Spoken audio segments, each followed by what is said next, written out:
আর সবাইকে নমস্কার জানাই। তো আজকে আপনাদের দেখাবো বাংলা অক্ষর রস্বই দিয়ে কীভাবে একটি ময়ূর বানানো যায়।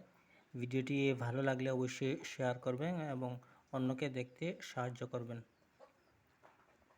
এই দেখুন বাংলা অক্ষর রস্বই, দেখুন রস্বই লিখলাম, রস্বই, এরপরে এ লিখলাম, এরপরে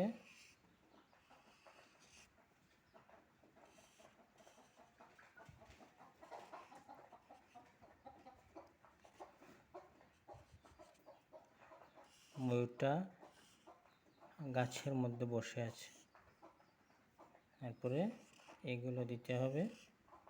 এই তো ময়ূর হয়ে গেল।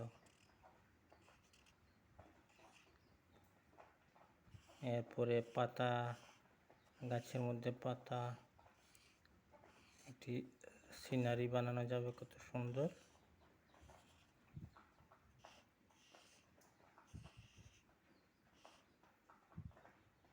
তো ভিডিওটি কেমন লাগলো অবশ্যই জানাবেন। ধন্যবাদ।